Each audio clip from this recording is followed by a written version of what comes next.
What's up, y'all? Kelly Clarkson with Wayfair. My favorite thing about the holidays? Decking out my whole house. It's not a competition, but if it was, well, I'd win the season with Wayfair. Outdoor inflatable Santa? Got it on Wayfair. Trees, lights, and ornaments? Wayfair. Hosting must-haves like dining sets, beds, sheets, and towels? Wayfair. For everything in your style delivered with fast and free shipping, visit wayfair.com or the Wayfair app to win the season.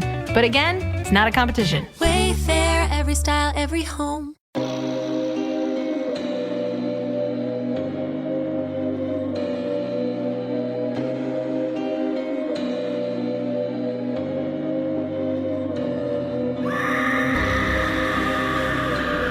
Hello, kitties.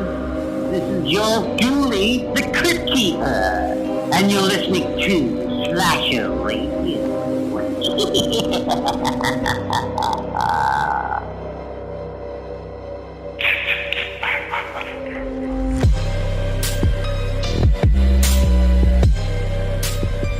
Welcome to Slasher Radio. Your host Mikey Bones, Rob Humphrey, and Kat Valor. What is happening, guys? What's going on? Not much. Happy birthday to Kat. This is Kat's birthday week. We are recording since it's after midnight on Kat's birthday. Yeah, Yes. Happy air quotes birthday, Kat. Thank you. I'm not falling for Air this ruse. quotes. Thank you. Rob. Falling for your shenanigans. I'm pretty sure it's not today, but all right. For the listeners at home. Rob's like, the old birthday trick. Yeah, your birthday's the end of October, not the 1st of November. I know that. It's not the 1st of November. It's neither of those things. Not the 1st, but the beginning of November. It's not. No.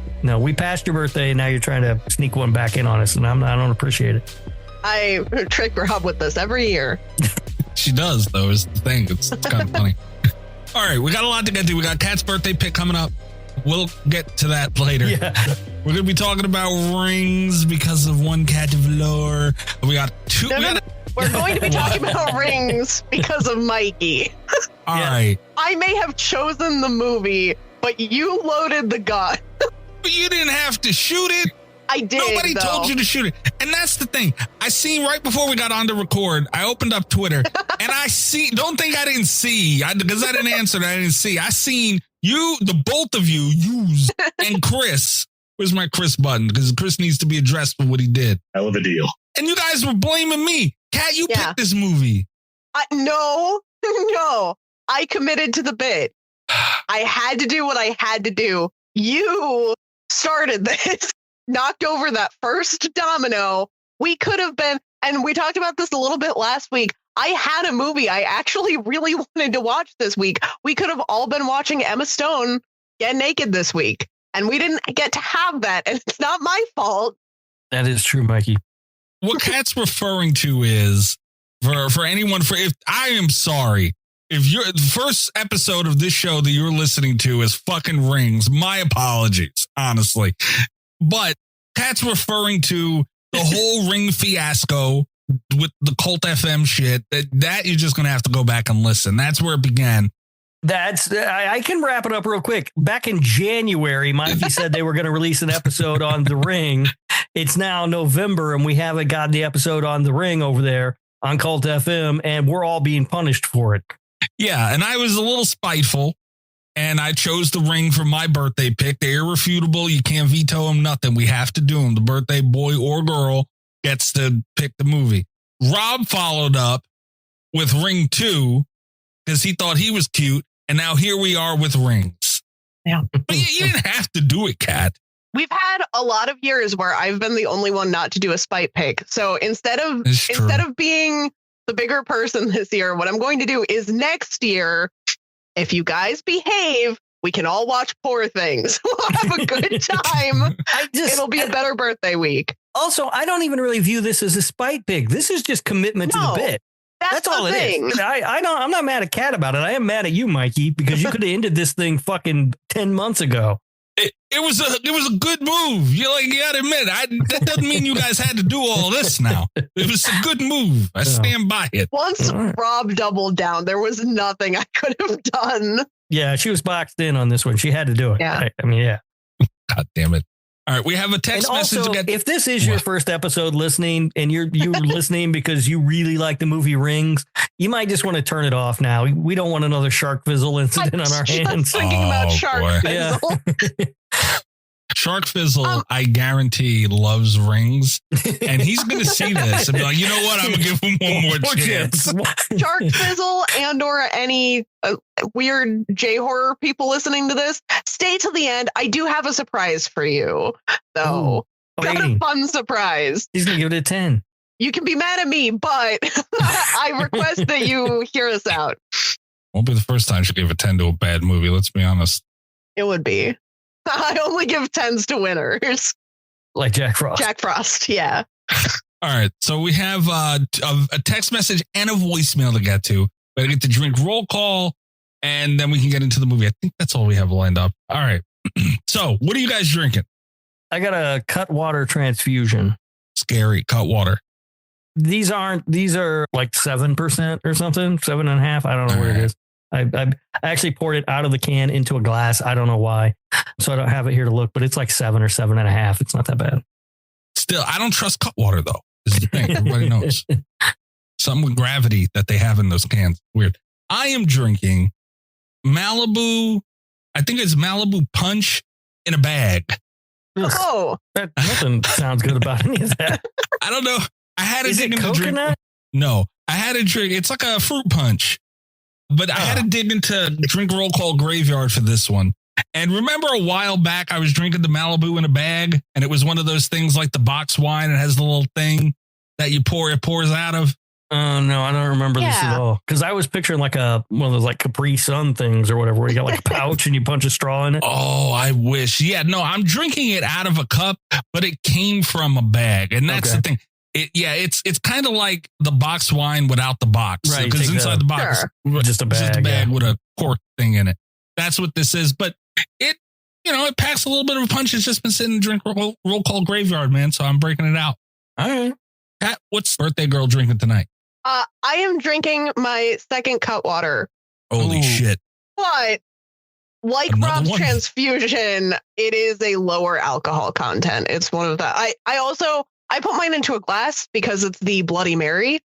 And my biggest problem with the Bloody Mary last time was that I don't like drinking tomato drinks out of a can because they get that weird aftertaste. So I thought maybe they'll be better if I put them into a glass. And so far, that's been true. I put a couple of olives in there and a Slim Jim because I'm out of pepperoni. But, it's almost a very classy drink. All right. Yeah, I'm not big on Bloody Marys. I think we talked about this before, but I definitely wouldn't drink one out of a can. Like, I do like White Russians, and if I got the cut water White Russians, there's no way I would drink it out of a can. There's just something seems wrong about that. It feels a little off. Yeah. All right, fair enough. So we do have a voicemail and we do have a text message. We're going to double up. We have a little bit of a backlog here. So we're going to double up, and plus both of them are very timely. So they did jump the line a little bit. So anyone who sent in a text message or a voicemail, you're still in line. All right, which one to go first? Okay, you know what? Let's get this out of the way. 917-397-KILL. Trace the call. It's coming from inside the house. 917-397-5455. You can send in a text message or a voicemail for the show. Voicemails get aired and then we discuss them, and the text messages get read by Ghostface. So here is the text message for this week.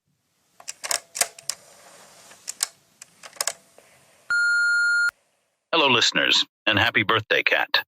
This week's text message is from Aggie. She writes, "Hello, everybody. I come before you a truly humbled and changed woman.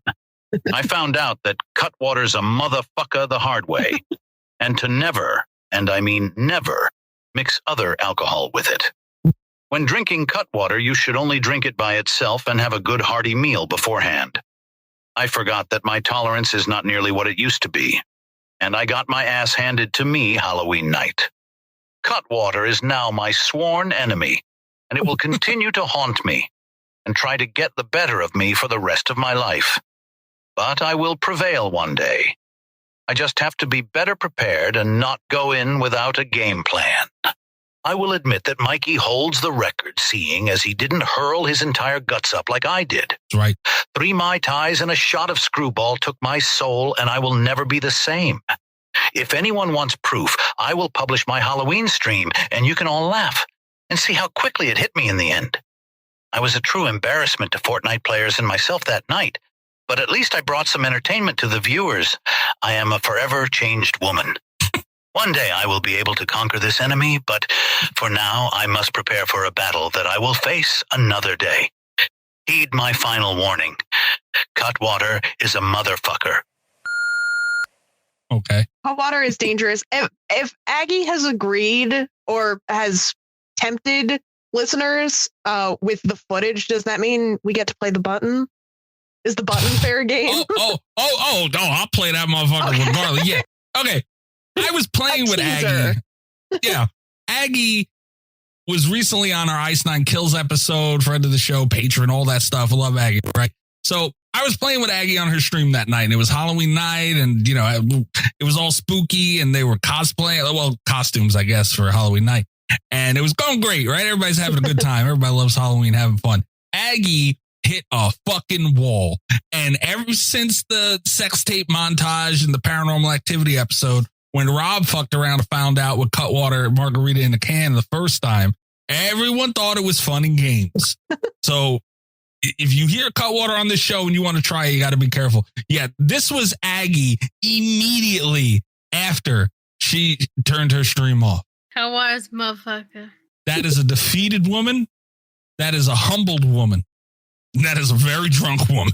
So, Rob, what do you have to say for yourself, man? Honestly, this is all because of you. Listen, I do as I say, not as I do. All right. I have told people repeatedly not to fuck around or they will find out.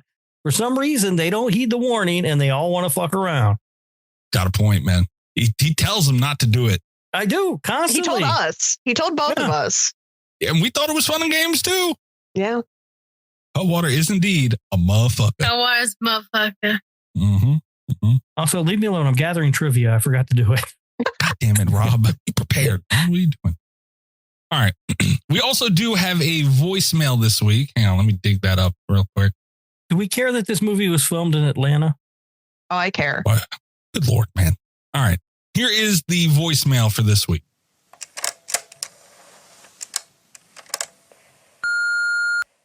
Happy birthday, my love.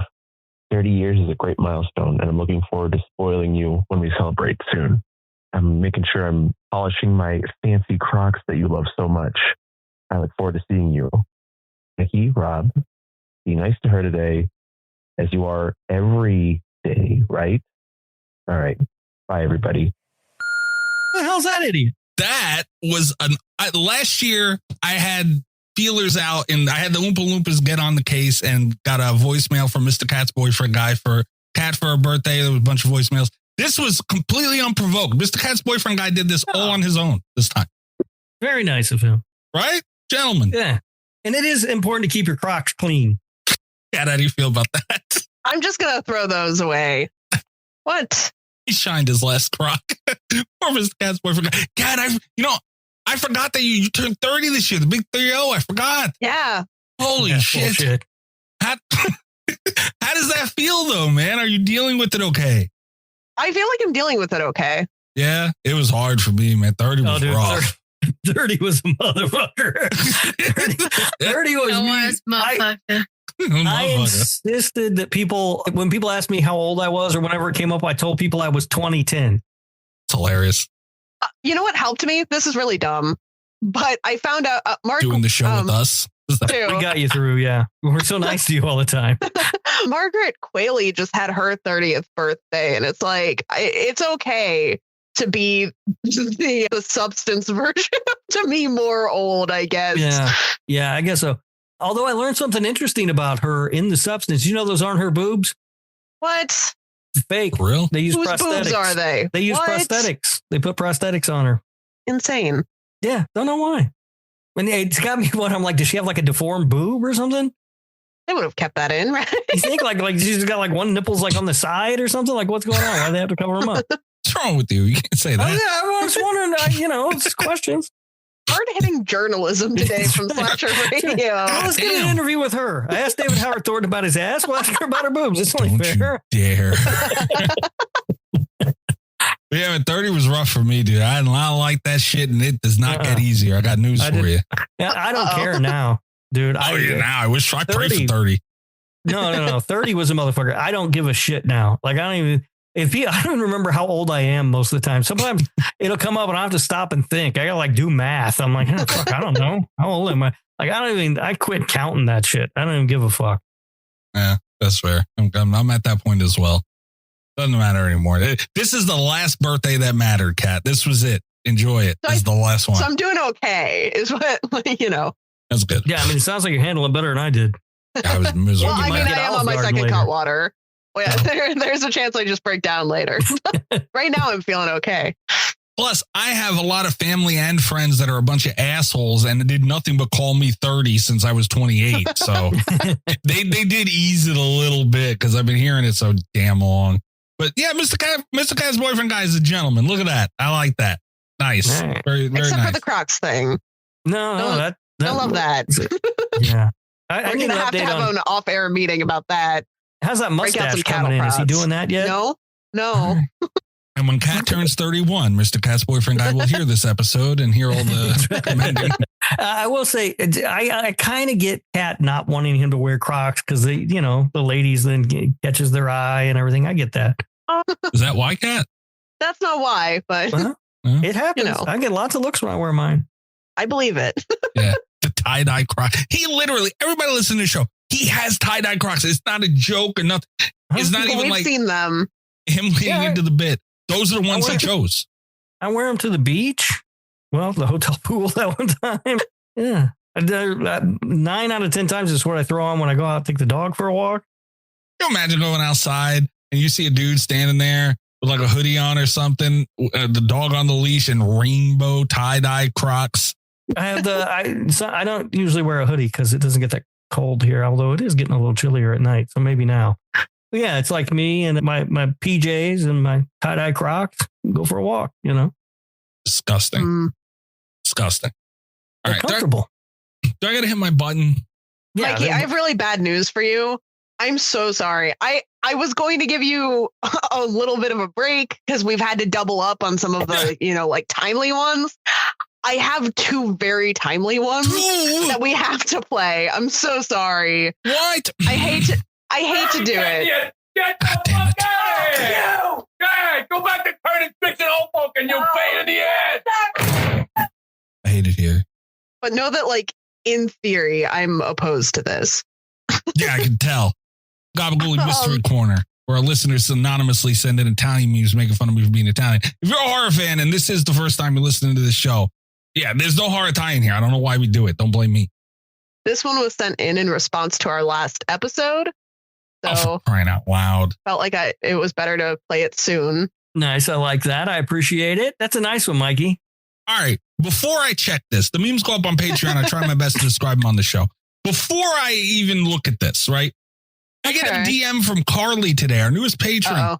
Yeah, this was wonderful. I like Carly. Me and Carly started off a little rocky. She was on Twitter. She was agreeing with Rob. And that's always going to rub me the wrong way. So I was looking at Carly a little funny, but she DM'd me out of the blue. And this was the most beautiful, but this is like someone messaging you something nice, like out of nowhere, right? Carly says, Mikey, if it makes you feel any better, the Gabagool memes are not that funny to me, and I will not be seeking out Italian memes to submit. Carly, you need to get on board. You see that? Yeah. You've got a defender, Mikey. Carly also actually sent me something on Twitter. I've been on Italian meme. My goddamn mind. It is not an Italian meme. It is not. If you're double agenting Carly, we're gonna have problems. No, she's not. She's not. She was true to her word. But I do want to send you this to you guys because I thought it was really funny. I hadn't seen it before. Maybe you have. I don't know how old this is, but I really appreciated this one. Yeah, I see that. Yeah, it's Skinamarink meme. Yeah, it's good. Skinamarink meme. I enjoyed that one quite a bit, and she sent that after last week's episode. But are you going to talk about this meme that we got here, Mikey? Because it is topical. It ties into last week's episode. It does. What the fuck? And you can't say it's not horror related because that's a skull mug. I mean, yeah, it is a skull mug, sure. I have a skull mug that, I mean, it's not that cool anywhere near, but remember my light up skull mug from my birthday last year, whenever it was? This year, maybe? Oh, yeah. Yeah. I don't remember that. Oh, that was last year. I did the mudslide this year. Yeah, that's right. You can't expect me to remember these things, though. I don't. How does this tie into last week? Because we said that we were going to start using chilling like Italian ice as an expression on this show. Did we? Yeah. Rob did. Tasha came up with it. She said it. And then I was like, well, I actually said it was a t-shirt idea. Yeah. Oh, yeah. You know, I was there for that and edited it to listen to it again and still don't remember that whatsoever. But okay, I guess I believe you. Had an impact on a listener. Great. It's a skull mug, which I guess has to do with me. And it's got like a bunch of, look, AI art is not there yet. Like, what's really throwing me off about it is look at the bottom of the handle. I was just going to say that. It's not even connected. Yeah. Not connected at all. The one that really got me is the orange limes. I don't know why. That one just upsets me. Yeah. And this is the thing that's going to take over the world, guys. Yeah. But it's got a bunch of like weird balls of something. I don't know. Maybe ice. Because I don't think it knows what an Italian ice is either. Yeah, because there's just a bunch of ice.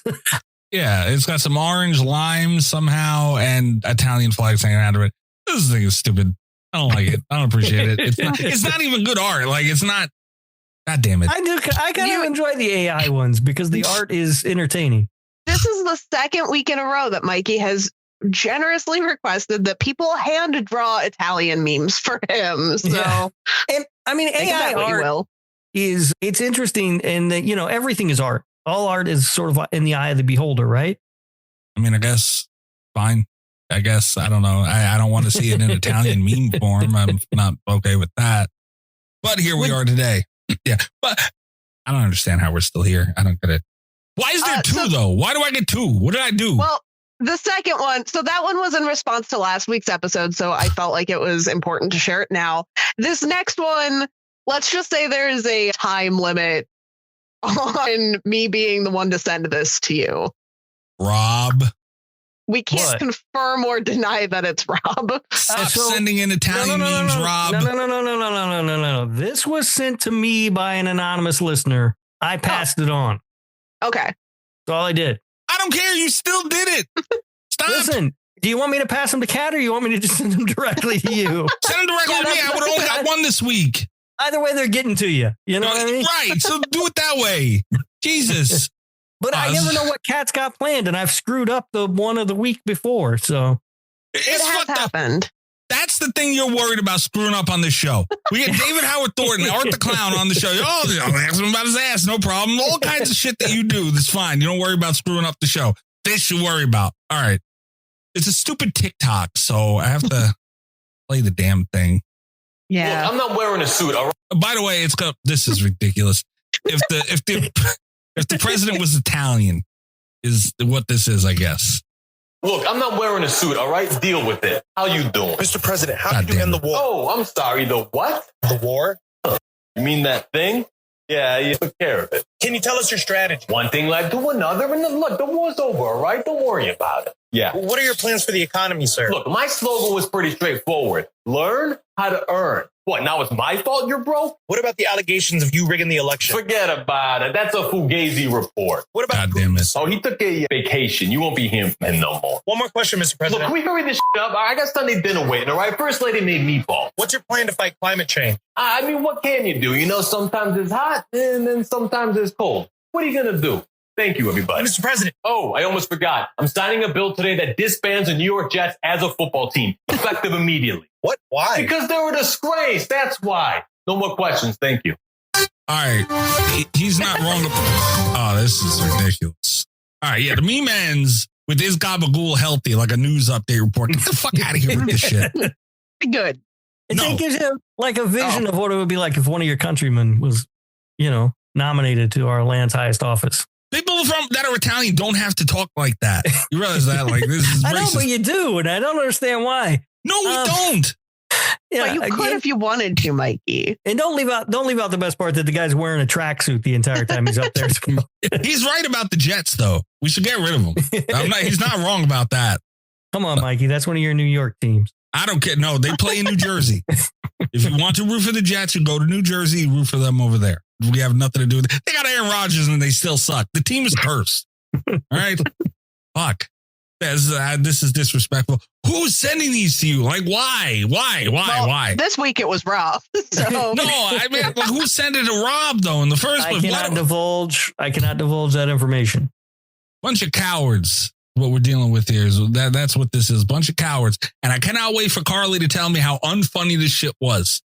Come on, Carly. That's pretty funny. The guy's wearing a velour tracksuit. He's up there. I really enjoyed that one. And it is timely. I mean, the election, actually, by the time this episode comes out, the election will have just ended. Yeah. And we will have a new president elect. And I'm sure all our problems will be solved right away. Oh yeah. Absolutely, yeah. Everything's going to be much better. I hate this shit. And that's not a political rant, by the way. So don't go unsubscribe from the Patreon. I was just saying, no matter who wins, shit's still going to be fucked up. Unless it's this guy. This guy sounds like he has a plan. I'm just saying. That guy sounds like he gets shit done. Yeah. He took care of the war. He took care of the war. Don't worry about it. What are you going to do? It's hot. It's cold. Put it up. I forget. I don't think it was last week. I think it was the week before that. Ever since you brought it up, where, 6 years ago, I was sitting there saying, I want to talk about horror stuff. I really love horror. This would be great. Never in my life did I ever think I would have to sit and watch atrocities happen to my people every fucking week. Twice a week. We've got to keep you spooked and on your toes, Mikey. Yeah. And look, if we keep doing 2 a week, we'll get through that folder much faster. This whole thing will be over before you know it. It's a never-ending folder. It is we could be done in like 32 weeks, Mikey. No, it is the racist Santa's bag of gifts to Italian people is what it is. All right? Like a Santa bag. It just never ends. There's always a damn gift in there. Aw. No, Mikey gets gifts. No, I said racist. It's not good. Not all gifts are good gifts. Monkey spawn racist things. In the same way Bone Tomahawk's racist. Bone Tomahawk is racist. Oh, shit. That was on the Patreon episode, wasn't it? Yeah, it was. People are going to get the that. Patreon, guys. Yeah. Subscribe for more political rants. We've talked about this before. I can't remember what we're doing when. So sometimes I'm going to say things that reflect the Patreon episodes. And, for 75 cents a week or whatever, you can fucking hear them. Patreon.com/radio. That is correct. All right. I got to decompress every time, man. This segment is very bad for my mental health. Like, nobody takes me into consideration here, man. Nobody. How you guys feel about that, Rob? Huh? I think everybody's thinking about you. Think about all the time people spend thinking about you. Yeah, that's true. 75 cents a week, right? Nobody sits there throughout their day and goes, 75 cents a week, man. Imagine all the money I just spent, like $50 for a burger and fries on Uber Eats or something. Man, that show, they work hard, man. They're really good. I'm going to give them 75 cents a week. No, that's not what they sit and think about. They sit and think about Italian memes. This is the problem here. To be fair, a lot of them think about both. Yeah, that's true. Some of them think about both. There's a crossover. Cross the size is the problem. If we would make the Gabagooli Mystery Corner patron submission only, we'll pass the last podcast on the left. All right. Jeez. Oh, I meant to bring up something about that too. I don't want to do it on the show though. Okay. I'll remind you. Yeah, I won't remember. Oh, or we're taking our break now, right? Yeah. Well, okay. So Rob's got to talk shit about a very popular show. Yeah, Great. Do that. Sure. We'll be right back. And we're going to be talking about Rings for crying out loud. Yeah. Don't go anywhere. Rings is coming up. If you like Rings, listen. You seen how much of a draw the Ring was for Cult FM, man. They'll be back. God damn it. Hey, what's up, y'all? Kelly Clarkson with Wayfair. My favorite thing about the holidays? Decking out my whole house. It's not a competition, but if it was, well, I'd win the season with Wayfair. Outdoor inflatable Santa? Got it on Wayfair. Trees, lights, and ornaments? Wayfair. Hosting must-haves like dining sets, beds, sheets, and towels? Wayfair. For everything in your style delivered with fast and free shipping, visit wayfair.com or the Wayfair app to win the season. But again, it's not a competition. Wayfair, every style, every home. I always feel the pressure to find the perfect gift for my relatives. In this case, whether you're sending an unforgettable gift or treating yourself to everyday perfection, Omaha Steaks delivers the world's best steak experience. For me, I'm not just into steaks. I like all types of meat. That's why I'll usually get the Winter's Best Seller Pack. It comes with juicy fillets, chicken breast, pork chops, and even burgers. Omaha Steaks offers unrivaled quality and variety, and every bite is backed by their 100% guarantee. A family-owned company with over 100 years of experience in the meat industry. Save big on unforgettable gifts with Omaha Steaks. Visit omahasteaks.com for 50% off site-wide and earn an extra 20% off select favorites during their cyber sale. And for an extra $35 off, use promo code YUM at checkout. That's omahasteaks.com, promo code YUM at checkout. Terms apply. See site for details. Go to omahasteaks.com to get 50% off site-wide plus an extra 20% off select favorites and more limited-time deals during their cyber sale. And use promo code YUM at checkout for an extra $35 off. Minimum purchase may apply. See site for details. A big thanks to our advertiser, Omaha Steaks.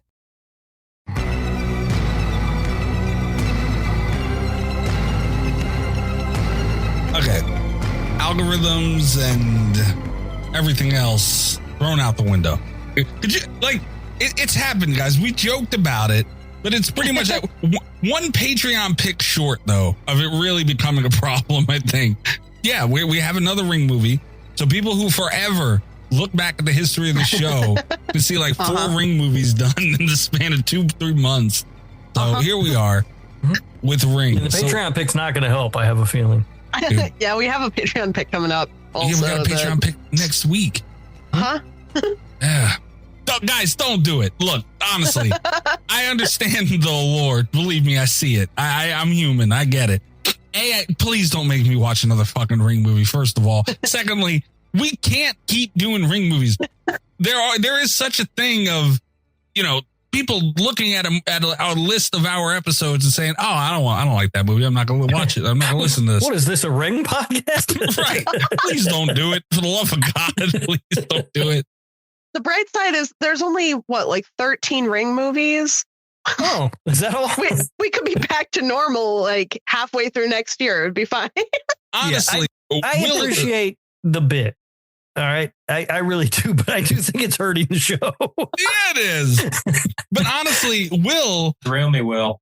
Thrill me. Maybe the savior of the show, because in the middle of all the Ring nonsense and Graveyard Shark and everything else that we had to put our algorithm through, Will, what did he have in there? It was like a Halloween movie. Halloween Kills.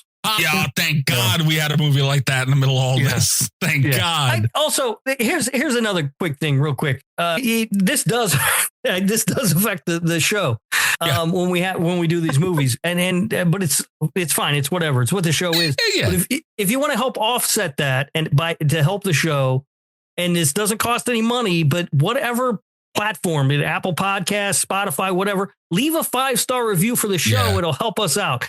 I don't know how it all works, but if you leave, from my understanding is leave a 5-star review and a written comment, and you can comment anything. You'd be like fucking gabagooli or whatever. And don't do that. And it goes up there, and then that helps lift up this fucking show up the fucking algorithm or whatever. And we get very few reviews, and when we do it, some asshole like Sharkfizz will upset because we don't like Buffy the Vampire Slayer for some fucking reason.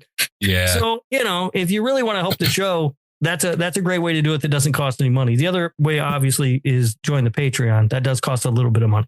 Yeah, that's true. Yeah, if you want to support the show and you can't join the Patreon, that's fine. But that is a way to do it. That is true. And fuck Sharkfizzle. And another thing that helps us out: watch the YouTube content. Yeah. Yep. You can do, and those monetized now somehow. So go ahead and do that. A couple of free ways to help out the show. Because look, I get it. Not everybody can join the Patreon. People, it's fucking tough out there, man. People can't pay bills. Facts. But that's a couple things you can do. And also, I mean, if you're going to vote through shitty movies and stuff, that's fine. We'll have fun with it. And if you join the Patreon, I think it's your right to really tank our rankings by voting in a bunch of Ring movies. But join that fun. That's why they're the ones that can do it, by the way, too. Yeah. Do the shit publicly. And if we do they're take paying it over for our mistakes. Right. And if we do take an open suggestion, it's something like, we did Carrie 2. Granted, Carrie 2 is the best example, but it's still a Carrie movie. And then we did Carrie 2 4 years later. And the next election, we'll do the next one. Yeah. Next election, we'll do the fucking remake or whatever's next on the Carrie franchise. I don't even know. Never heard back from what's her name either that requested that, by the way. I don't think they're happy with us. Yeah. Probably not. Well, that happens. What if it's someone who doesn't even listen to the show? Well, what if it's a shark fizzle? What if that's actually kind of funny. What if we just went around getting other shows, seeing what we can get them to do? And we can do like a whole Patreon show on that. Like these guys actually talked about Graveyard Shark. Like this is what they actually did. So the only people who can really destroy the show are the patrons and us, of course. And they do a fucking hell of a job, and so do we. And so do we with the birthday picks. Look, I just want to say that because I recognize we are part of the problem. It's a bad time to bring all this up. Yeah. Yeah, it's a bad time to bring all this up. That is true. So but review the show, 5-star review. It's a big help. And like Kat said, go watch the YouTube stuff, and that's a big help too. Correct. All right. So, Kat Valor. Yeah. Usually this is like a whole, why'd you pick this? I love this movie. It meant so much to me and yada, yada, yada. We know why you picked it. We went over it. Yeah, this is Spite. At its finest. This was I see the play. Bravo. Sure. Thank you. Does anyone want to go first with opening thoughts to this I thing? feel like Kat was at a crossroads where she could pick I get it. Poor Things or Rings. Yeah. And she decided she'd rather watch Rings this week. Understood. Well, that's a weird way to put it. I decided that I have been participating in Slasher Radio long enough. I also have the right to take the show. That's fair, Another ring pick.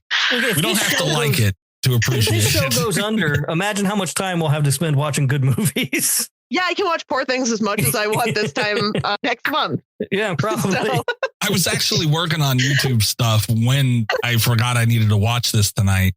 And I was in a Discord call and they were like, you got to watch that movie. I said, oh, fuck, it's getting late. And they were like, oh, share it. We'll watch it. I'm like, okay. So someone came back and said, oh, what are we watching? I said, look, it's Rings. Don't get your hopes up. All right. I have no choice. Halfway through the movie, by the way, too, they're like, this sucks. I'm like, I know. Yeah. This is Go ahead, Kat. Oh, this is my third time watching Rings. God damn. It's my second time watching it this year, and it was hard to sit through. The third time is not the charm. Like, rewatching Rings doesn't make it any better. I will say my second viewing experience was a little bit better than the first. I was on a date watching Rings when it was out in theater, and that was one of the worst dates of my entire life. Yeah. Well, you picked the movie, didn't you? Well, no, but it was one of those, I could have kept my mouth shut because we were lined up to see a much better movie, but I was like, well, because he wanted to know what was playing. And I was like ready to watch A Cure for Wellness, which was out the same weekend. And I was like, seems like a really solid pick, looks good, I'm intrigued. And he's like, anything else playing? And I was like, well, Rings came out today. And he's like, oh, I liked The Ring. And I was like, okay, I guess we're gonna go watch Rings. And it was bad. It was a bad time. That was the last time we went to the theater together. He blames you to this day. You know that, right? Yeah, he is. And it's jokes on him because I went back to see Cure for Wellness. It was a much better movie. It is a much better movie, yeah. And I still kind of blame him for Rings. But two arguments to be made, understood. So but going in and knowing that it was bad and watching it, at home, it's not a good experience. But it was one that I willingly signed up for. Watching it again today, it's like, man, I'm really not going to get anything out of watching this a third time. And I was right. Yeah, this movie's bad. It's really bad. I'd only seen it one other time, like when it was new or whatever. I don't remember, but I didn't remember it that well. I was not excited when Kat picked it because I remember I did not like it, but I was like, all right, whatever. I haven't seen it in a long time. Maybe I'll be surprised. Maybe it'll be better. The rewatch gets me sometimes, whatever. Boy, was this movie fucking boring. Yeah. That's the thing. So the first time I saw it, like in the theater, I tuned out really early. I tuned out in the cold open of this movie because it's so bad. But then I just had a tough time. Like, I tuned out the rest of the film when I rewatched it, I was like, I kind of thought I remembered what happened, and I was paying a little bit closer attention, and it's like, no, that doesn't make sense in the timeline. So today I kind of tried to take notes about the Ring timeline, and it really, like, I'm more confused today than I was last time I saw it. The timeline is really, really messy for this. You put a lot more thought in this movie than I did. I can tell you that. I knew we were going to have to talk about it. And I was like, well, I'm going to pay attention and I'm going to take notes. And when that failed, I found some fun reviews. Yeah, the most prepared I got for the movie. I kind of failed at the paying attention part because Greg's live was happening at the same time that I remembered I had to watch this movie tonight. So I was I had that on my phone, and I'm not gonna lie, there were a lot of stretches where I was paying a lot more attention to what Greg was doing on TikTok than what was happening on my TV screen that I paid $5 to watch, by the way, and was not happy about. Do you know how many people in that Discord call? Because it's only on Apple. And they were like, oh, I have Apple. Oh, I can do this. I said, no, I will not let the people at Apple think people want to watch this. And I pirated them like an American. That's right. I'll admit it. I was not paying for this. Nope. I rented it from Amazon, I believe. Oh, Amazon too? Oh, okay. Yeah. Yeah. I give Bezos $5. I own a DVD copy of Rings. That is the saddest thing I've ever heard. I'm glad that you asked why, Mikey. It was when we did the Ring 2. It was cheaper to buy the 3-pack than it was to rent the Ring 2. So I believe it. The rest are worthless. Yeah. They're all worthless. Yeah. They had to be like, we can't give this shit away. Come on. And also when we watched the Ring 2, I already knew that I was going to pick this as my movie. So, two birds, one stone. Sure. No, I $5 to Amazon to not pay attention to a bad movie. That was my night. And earlier today, my 4K deluxe edition of Zodiac showed up, and I could have been watching that. Instead, I was watching this and not happy about it. Yeah, I did put this off a few times because I bought myself a copy of The Substance. And last night I was going to watch Rings, and I was like, but do I want to watch Rings when I could watch The Substance? Wait, and then I woke up. Is out already? There's not a physical release yet, but you can get it from digital. You can get the digital one. Okay. And I went ahead and did it just because I don't know when it's getting a physical release. So it might not. Some stuff just doesn't. Some stuff doesn't. Yeah. And I don't think Revenge ever did. So yeah, I don't know. So yeah, that was my night. Now I literally forgot about it last night, and then I just had a bunch of stuff I wanted to watch that was more important to me than this movie, and then kind of forgot about it as the night went on. So yeah, around 9 o'clock, I was like, oh shit, I gotta watch a fucking movie. About when I did, that's what happened to me too. Yeah. Yes, this honestly, this movie's bad. It's real fucking bad. Yeah, put that out there now. Don't expect any positivity coming. But turn the episode off now, Shark Fizzle. Yeah. No. I've got a surprise at the end. Oh shit! There's a surprise at the end. All right. Well, I honestly, the cold open, because I'm going into this like I never watched Rings. I didn't see the need to. There was no reason. I wasn't going to waste my time. So I never watched this. First time watching. And you see trailers and shit as the time goes on, right? This movie came out fucking a long time ago. So I sit there and I'm like, God damn it, man. I know what I'm getting into. I've seen bits and pieces. This is going to suck. And the cold open on the plane and everything. Yeah, I mean, for what I knew it was going to be and for how bad Ring 2 was, and on top of that, for how incredibly lower mid the Ring is, not quality, but like just was sitting down watching, like obviously the Ring was a beautifully made movie from a technical aspect, understood. But enjoyment, yeah, no, it does rewatchability. You can listen to our recent episode on the Ring not too long ago. This is the Ring podcast after all. But I was like, damn, man, you know what? This might be the best Ring, like enjoyable watch of a Ring movie. No. I thought it was cool. All the black shit comes out from under the. I just want to throw this out here. First of all, I have like one small nitpick with this is that all of the Ring movies kind of open up with leading into the larger nitpick. Like all of the Ring movies kind of open up with did you hear about this tape? Rings? No. It has two. Because in a plane, in a small enclosed space, we have to hear a guy tell someone about the tape, and then she has to tell her friend. We have to have that conversation in extra time for no reason, which just, it's bad, right? Like, it's not even lazy writing, it's just bad.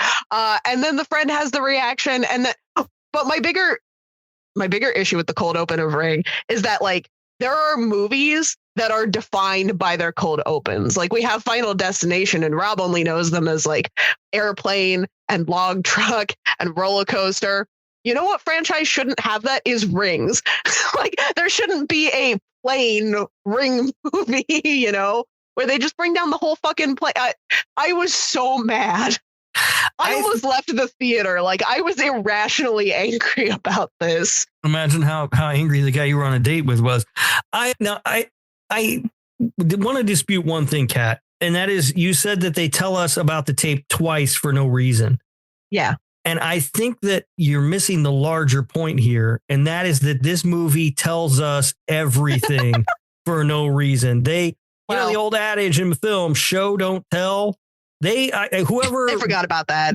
Whoever was following that for this movie is dyslexic, and they were like, "Don't show, tell," because they tell you this movie is exposition. The fucking movie, it is so fucking bad and so boring, and that's all they do is tell you stuff.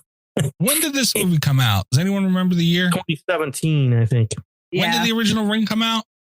2000. Oh, the original, like the Japanese one? No, ours. 2001. All right. That's not that long of a time to need to retell the story. Like, a new Friday the 13th movie comes out, Nightmare on Elm Street. Understood. It's been a long time introducing new audiences. Yeah, I'm not going to be happy about that. We all know that fucking story. Sure. But still, like, everyone from that generation knows what The Ring was. It was that big of a movie. You don't got to do that. Yeah. I agree. Yeah, this is one of the worst cold opens I've ever, and it's frustrating.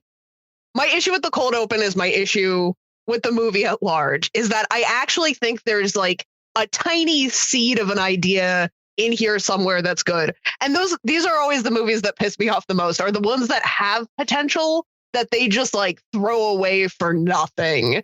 And this is both one of the most boring movies I've ever seen and one of the most interesting concepts for a Ring movie. Like, it's almost something, and it just refuses to do anything. The cold open is a great example of that, because there's this scene where, like, the friend is panicking because she knows that for a fact that the tape is real, and the guy that's about to die is on the plane, right? Like, it's an enclosed environment. It's something that we haven't seen in a Ring movie yet that's got this really interesting element.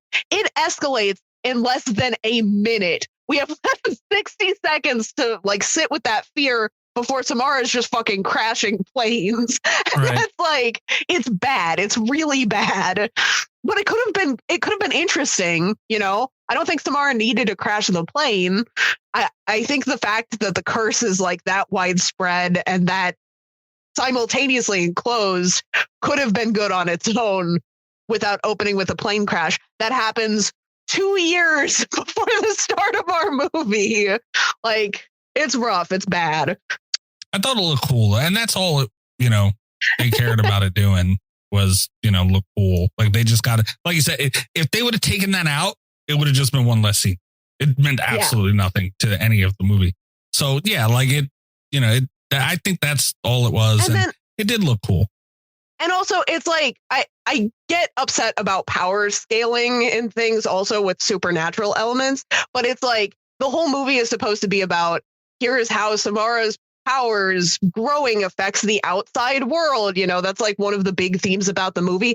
But she starts the movie crashing a plane, and then there's a 2-year time skip where everyone just like forgets about her apparently until Nerdy Professor shows up, and it irritated me a lot because it's like crashing a plane, even though I think it's really, really dumb, is a huge escalation from the last Ring movie we saw, where she could be tricked by a mom. Like that's huge escalation. But then like the fact that it doesn't matter, the fact that the plane crash is built on something else or is blamed on something else, and we just move on with our lives. Like, it made it feel very immediately anticlimactic. Yeah, I get that. Like, I wasn't that irritated by the cold open, but it's completely unnecessary too. But I was also in the frame of mind of fuck it, this whole movie's unnecessary. So what difference does it make? Yeah, the power scaling thing, I was getting really irritated by that because I felt like this movie was like just not following the rules of the world that have been set up in the previous two movies a lot. No. And that just is weird to me. Like we have two movies that have established the rules of this world. And now they're just thrown out the window because she can crash planes. And I don't even know, apparently make Johnny Galecki crash his car or something, even though he watched the tape and then showed other people the tape. So he should be safe now because those are the rules of the fucking movies that we've been watching. Right. That made no sense. I was baffled by this movie for a lot of reasons and it completely ignoring the lore of the first two movies was probably my biggest problem with this film. Not that I love the first two movies or anything, but you've established the rules that we are playing within. Right. And so when you change them, it's like Freddy's Revenge, right? Freddy's Revenge doesn't make any sense because it doesn't follow the rules at all. And it's now fucking he can irritating. possess people and make a bird explode or whatever the fuck that was. Yeah, it's just this movie lost me well before that point because I also don't remember anything about how watching the tape would cause magical, mystical visions. Right? Like I feel like a lot of times people just watched the tape and they lived in fear because they knew they were going to die in 7 days, and then they fucking died in 7 days. But Johnny Galecki watches the tape and there's like a fucking fly that crawls out of his cigarette and rain is falling upwards and shit. What the fuck is that all about? And again, it's one of the things. The movie's theme is that Samara is getting stronger, but he's presumably the first person to watch that tape in 2 years. And now she can affect the outside world. She can summon bugs and make rain and make gravity not matter or whatever the fuck is going on. And it's like, what? Yeah, it was just fucking wild. I was like, this doesn't make any sense. Like we have established rules and you've got to follow those rules. It's so frustrating to me because I think the perfect escalation, we have 12 years or whatever in between The Ring 2 and Briggs. I think a beautiful escalation of that story is to go into the digital age and these kind of like curious minds or very morbid minds that are going to want to put this thing on the internet and spread it around. And like this touches on that, but it has to run it through so many other filters where it's like an extra credit project from a crazy professor whose nephew died in a plane crash 2 years ago or whatever. And it's like, no. You have the idea. It's there and it's good. Do that. And also, like, what was he had like a research study set up or something. I don't know what he was trying to make it like a quantum physics experiment. It looked less like a research study and more like just a Samara themed nightclub. You walk in there and there's just like the weird pictures and Samara art around and like chicka music. And like, what the fuck is going on? And that's another thing. I enjoy that bit. I actually don't mind that as a thing because it's like, that's one of those weird, it goes viral online and then you have these people that are going to be like, oh, I know what to do. A pop-up bar, right. And then but then we have Samara's rage at like, my story is being trivialized because that's what happens when information spreads, which like ties into the theme of the other two movies. But they're like, no, college professor. Like, God damn it. Yeah, the evil college professor. That is so convoluted. It ruins the entire movie. It never gets less convoluted. There's at one point they discover there's a video inside of a video. How does that even fucking work? And that's another thing is because they want us to be really impressed by that. But first of all, that's the only thing that Samara can do. That's like the only power that carries over from the other movies is that she can create videotapes. So it's like, and they're like, this means that she's getting like more high tech or whatever. And it's like, she can make rain go up. Right. That's more impressive to me on that thing. That it is more impressive to me to make rain fall upwards than it is to make a video. I can tell you that right now. You know, and I'm not, maybe Mikey is going to prove me wrong in a second because I'm not a video editor. That doesn't seem like that extraordinary to me. It's a pain in the ass, sure. I can't make Ring go up. I mean, it's just what, and I'm just like, and they are trying to explain this video hidden within a video concept. And I'm just like, look, I don't know how that even works. And even if there is a video hidden within the video, how did the girl see it? It didn't make sense to me. It was just fucking dumb. And she's like, her partner is crashing the car over birds that only she can see. And I'm like, what? Yeah, she's like, the video was for me because I saw the bird. And I'm like, what?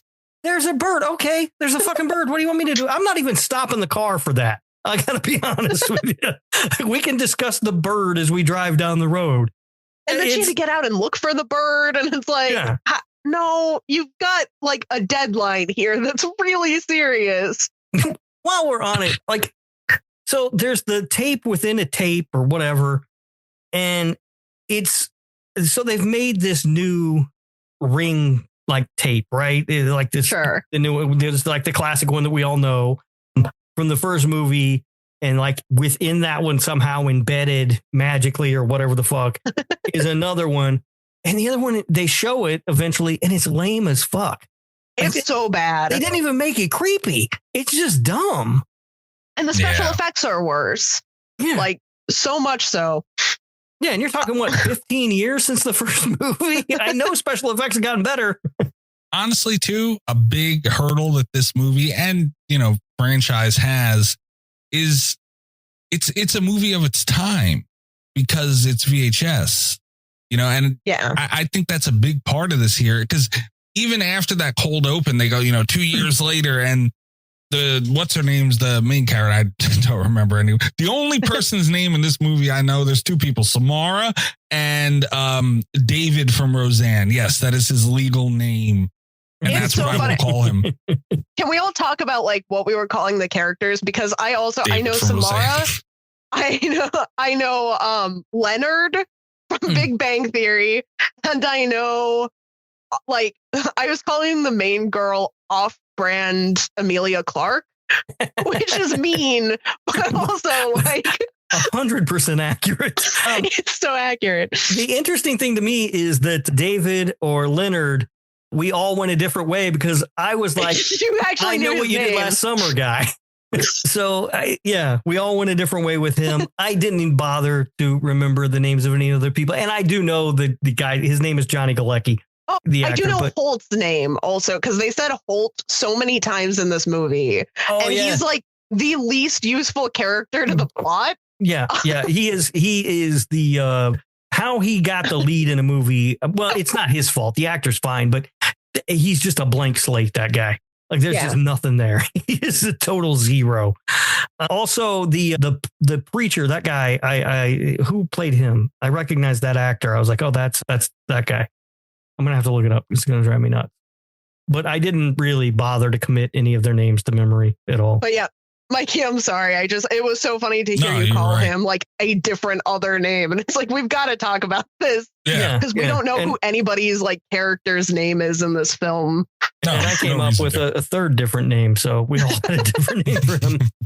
But no, homegirl was like looking at the VHS player. She acted like she was looking at a fucking dinosaur fossil. Like, it was ridiculous. So what do you do? And honestly, not to fast forward all the way to the end of the movie, but, pretty much Samara becomes an internet virus. Yeah. Is what happens. The dumbest ending ever. It was, honestly, I laughed so hard. It was so bad. That looked so stupid. I've had that exact virus, though. Like, identical. And stop pirating movies. No, I'll take the virus to not spend $5 on fucking Vincent rings. D'Onofrio, by the way, is the guy who played the priest. Okay. Yeah. Do I know him from anything else? He was in. Yeah, you would know him. He's been in a lot of. He's a good actor. He's been in some good movies. A lot of people know him from Law and Order: Criminal Intent. He was on that show. Okay. But yeah, he's a really good actor. And they pull off in these movies sometimes some coups with good actors in these sort of secondary roles, because they had Brian Cox in the first one. Cox. So you're not allowed to say that, Mike. You got to beep it. But I said it's his last name though, and I said it in a funny accent. No, All right, I gotta believe. All right, that's fine. That's All fine. right. But yeah, this movie, it was exhausting. The amount of time they spent explaining stuff to me. And not explaining it well, because I was still kind of confused. I think their explanations confused me further. You know what I mean? Like, they explained so much. And yeah, the VCR thing, like it was some ancient relic from a past time or something. And But I what don't else know. do you do, dude? You know? I was like, all right, well, I mean, I'm old. Maybe people this age at this time didn't know about VCRs. I don't fucking know. It's true. But we've seen other movies have to deal with that challenge, and they've handled it much better. I mean, Scream had to deal with, smartphones and everything else because nobody has landlines anymore. They handled all that shit. Yeah, they handled it perfectly. It was great. You don't even really know. You know what I mean? It's such a smooth transition. You don't even realize they've made a transition. But that's a lot easier than a girl, watching a tape. And I don't know. I just feel like it's hard for a movie because it's such an important part. It's hard to make another movie. I don't know. Listen, the computer virus thing at the end is handled very poorly. It's very stupid. It's a bad twist.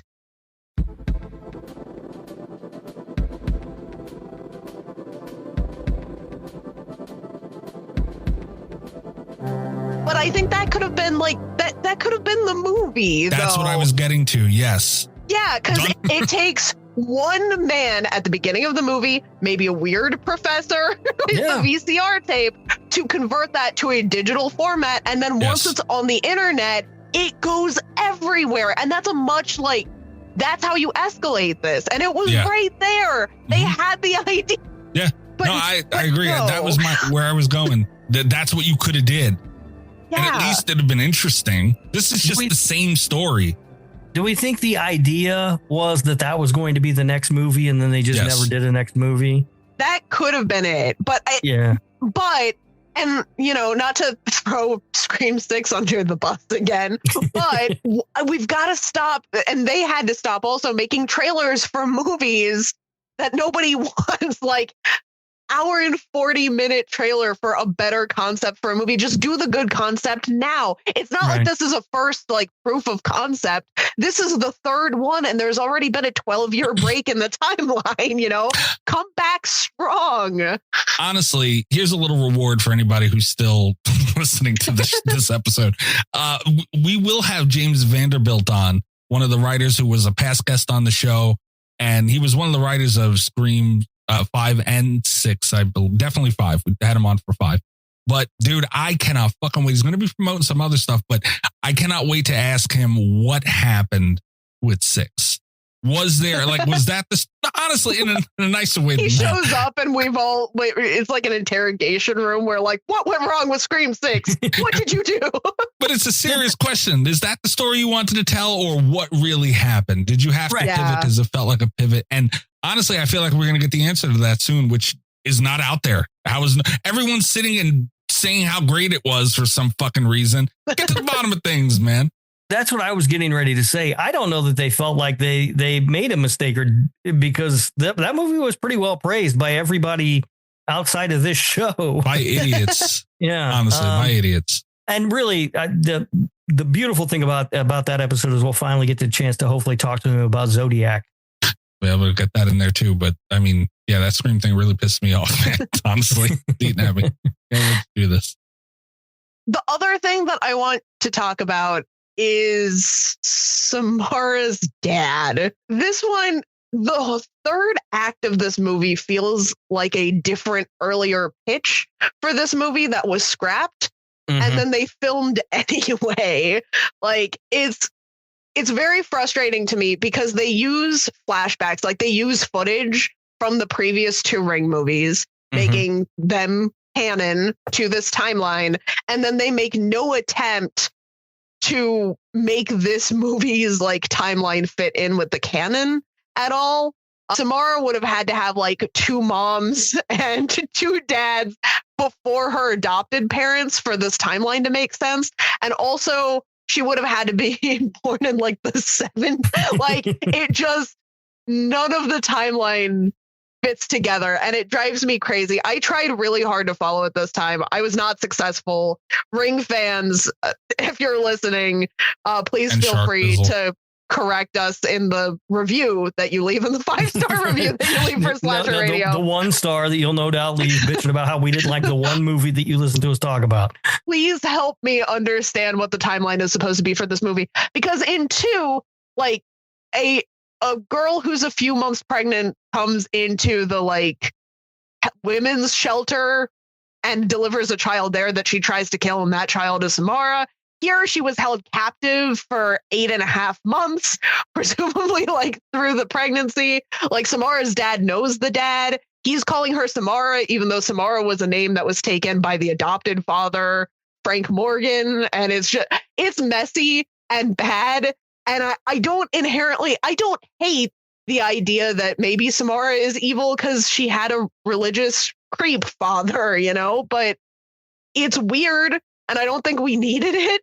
And I think it should have been its own separate movie if we had to have it at all, because yikes, it felt long. It just felt long. And then there are twists that should have been fun or interesting, at least, where it's like the helpful blind preacher is secretly evil, which this franchise has always made religion seem kind of evil. So first of all, it wasn't a good twist, but it could have been really interesting, except for it's just like, I wanted it to end by that point. It felt like we had seen a full movie by the time they're introducing Samara's dad as a character. Yeah. This movie felt long from the minute I pushed play. The first time I checked the time, it was 25 minutes in and I still had over an hour to go and I was mad. This movie is so bad from the word jump. I wonder though, I am curious because you're right about that, whether that was like they had 2 ideas and they didn't know which way to go, so they tried to mash them together. They feel really disconnected. Yeah, it really does. It really does feel disconnected. And boy, they could not have tipped off that preacher was evil more if they had tried. No. If they had given him a mustache to twirl, because I mean, my God, everything about that guy was, you were just like, when he's like, the thing about visions is you don't know what they're trying to show you or whatever bullshit line he says. And, and then he asks about the mark on her hand. And then she asks something else about it. Like, what's it mean? And he's like, well, just be careful. I'm like, all right, well, that's not helpful. That's not a helpful answer to my fucking question. So clearly something's wrong with you. This thing and they tried to make it seem like an escalation, where they're like, well, we're getting back to the origin of the story with Samara's dad. And it's like, that was literally the plot of The Ring.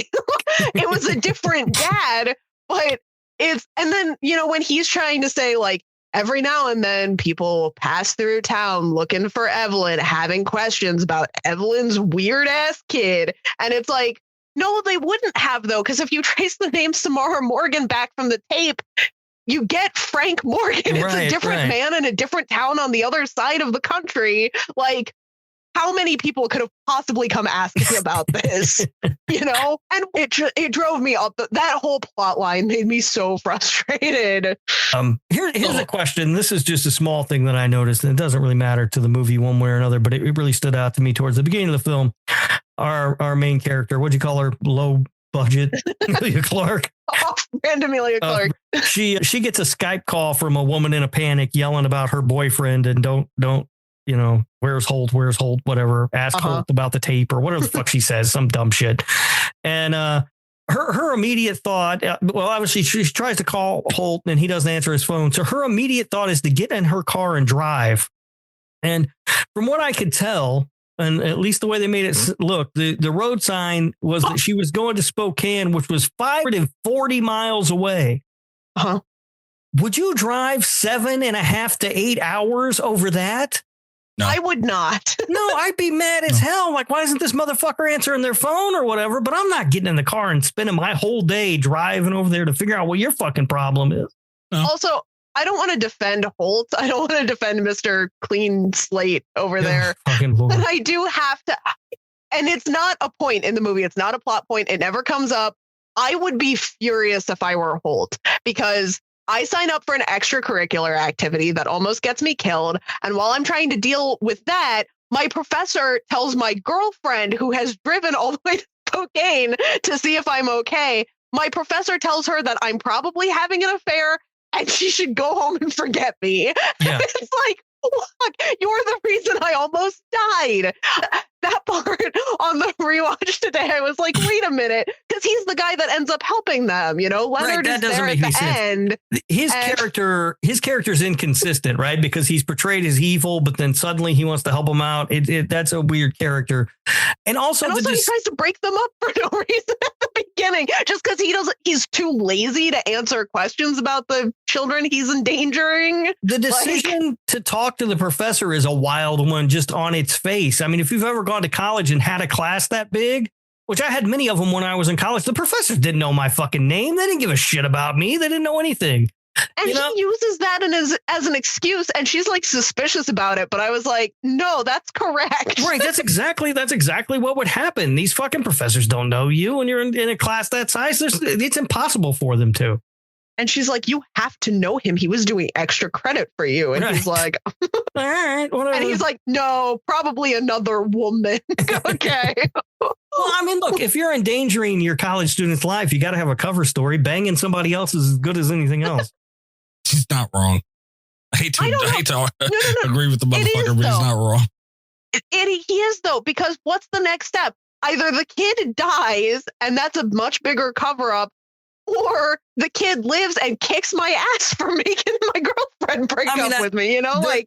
There is it's not a good long-term solution. What's he supposed to do? Be like, well, he's part of this project where I have people watch this haunted tape and this ghost girl comes and kills him in 7 days. I mean, you could have just stuck to a story of, I don't know who he is. I have 200 students each class. Right.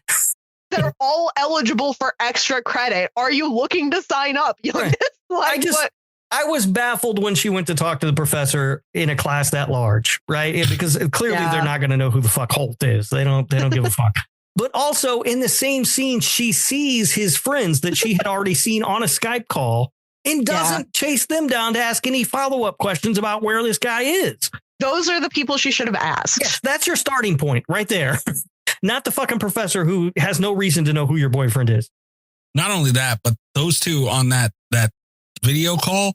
Oh, he'd have been single as fuck if he pulled some shit like that. Oh, hell yeah. Yeah, yeah. I thought the same thing, too. There ain't no way she would have never went looking for that motherfucker after that happened. No. I would not be in this situation because, I would just not drive down there. No, she hopes he's dead. She's just sitting there going, yep, I hope he is. The cat's boyfriend guy, you better not go missing too far away. Don't ever make me get on a Skype call. You better not fuck up that bad and then go missing. Yeah. Oh, shit. Yeah, I don't know. I do want to say, two nice things about this movie. Oh, I have two nice things, too. Things, too. Yeah. Okay. Mikey, how many nice things did you bring? Did you bring two nice things? I did them all already. There wasn't any, I know.